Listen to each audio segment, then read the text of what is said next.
Okey, selamat pagi dan hai. Pada minggu ini kita akan masuk bab 7 iaitu Kesultanan Pahang dan Perak. InsyaAllah pada minggu depan kita akan sambung dua buah negeri lagi iaitu Selangor dan Terengganu. Okey, kita tengok pengasasan Kesultanan Pahang. Diasaskan oleh keluarga Diraja Kesultanan Melayu Melaka. Wakil Seri Bija Diraja iaitu Raja Muhammad untuk mentadbir Pahang bagi Kerajaan Kesultanan Melayu Melaka. Beliau diiringi oleh Bendahara Penghulu Bendahari, Temenggung dan Hulu Balang. Maksudnya di sini, sebelum kejatuhan Melaka daripada tangan Portugis, Melaka telah menghantar wakilnya untuk memerintah negeri Pahang. Wakilnya adalah Seri Bija Diraja atau kita kenali sebagai Raja Muhammad.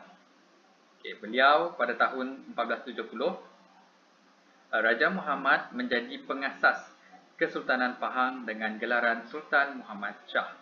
Wilayah pemerintahan beliau meliputi Sedili Besar hingga Terengganu.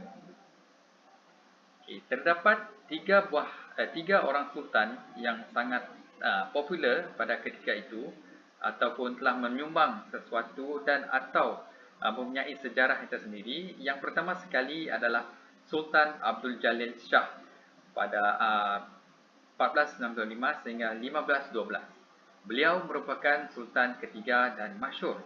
Masyhur yang kita kenali adalah merupakan maksudnya adalah terkenal dan ternama lah.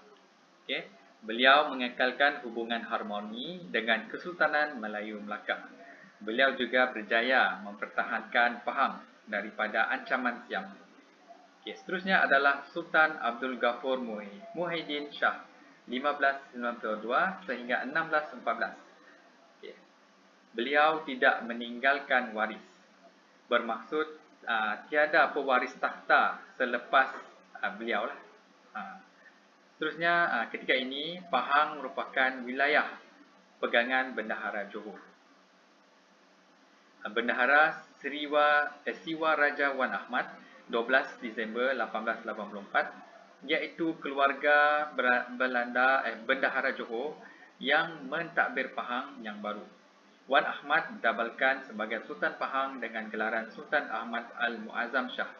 Maksudnya di sini, selepas Sultan Abdul Ghafur Muhyiddin Shah tidak mempunyai waris takhta ataupun pengganti selepas beliau, keluarga Diraja Bendahara Johor yang mentadbir Pahang menghantar wakilnya untuk mentadbir negeri Pahang pada ketika itu. Okay. Seterusnya adalah warisan Kesultanan Pahang.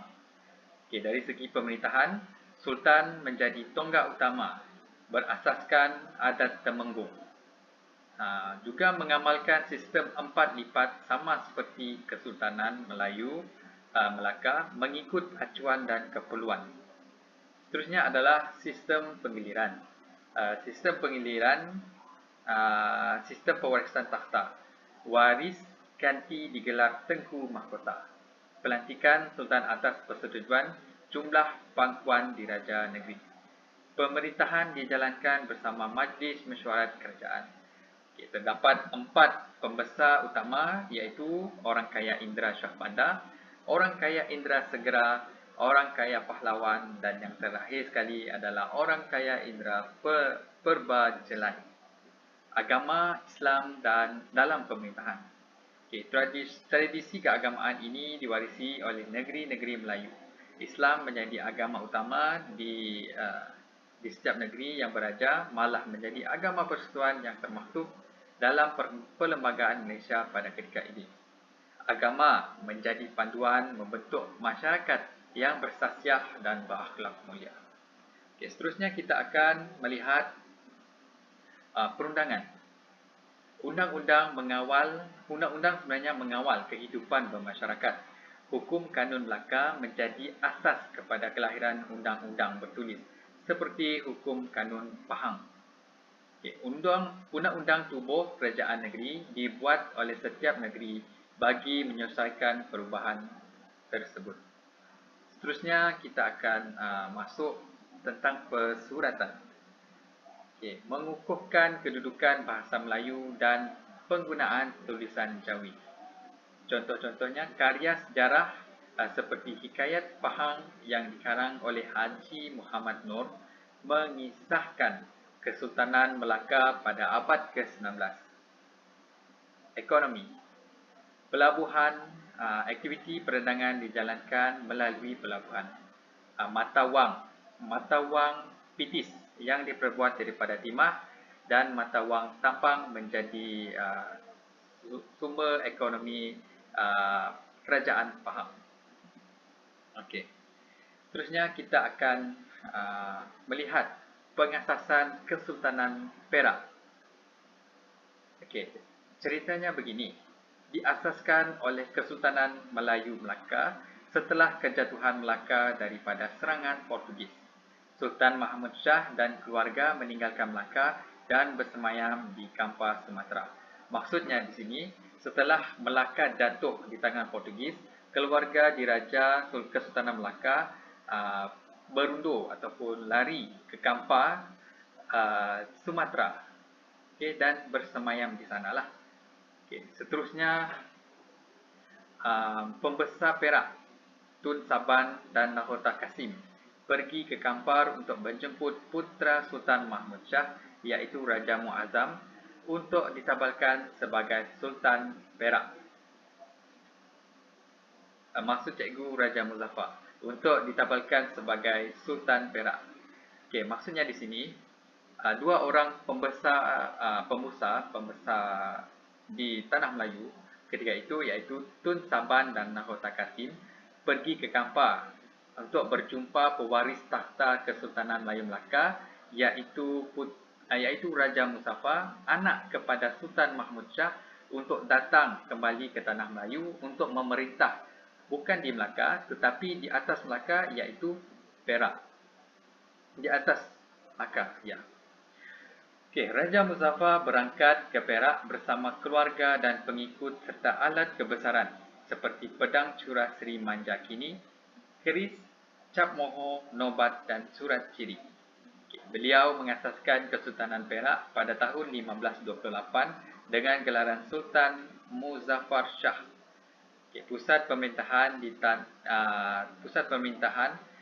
di Tanah Abang, iaitu pesisir Sungai Perak, dan waris takhta kekal sehingga hari ini. Kita akan lihat seorang sultan yang sangat masyhur pada ketika itu, iaitu Sultan Iskandar Zulkarnain pada 1752 sehingga 1765. Beliau memperkemaskan sistem pentadbiran negeri Perak. Beliau menggunakan pakai Undang-Undang 99 Perak. Okay. Warisan Kesultanan Perak. Dari segi pemerintahan, sama sahaja yang macam cikgu terangkan di Pahang. Cuma yang membezakannya adalah putera sultan juga akan mewarisi takhta, tetapi melalui sistem penggiliran. Okay. Seterusnya adalah sistem penggiliran. Dewan Negeri Perak bertanggungjawab memilih dan melantik sultan. Sistem penggiliran seperti susunan yang berikut. Yang paling bawah sekali adalah Raja Kecil Bongsu, kemudian Raja Kecil Tengah, Raja Kecil Sulong, Raja Kecil Besar, Raja Dihile, Raja Muda dan seterusnya. Beliau akan diangkat menjadi sultan. Terdapat 4 pembesar utama. Seperti orang kaya bendahara Seri Maharaja, orang kaya besar Maharaja Diraja, orang kaya Temenggung Paduka Raja, dan orang kaya Menteri Paduka Tuan. Agama Islam dan pemerintahan, seperti yang cikgu telah terangkan tadi di Kesultanan Pahang. Okay, seterusnya adalah perundangan.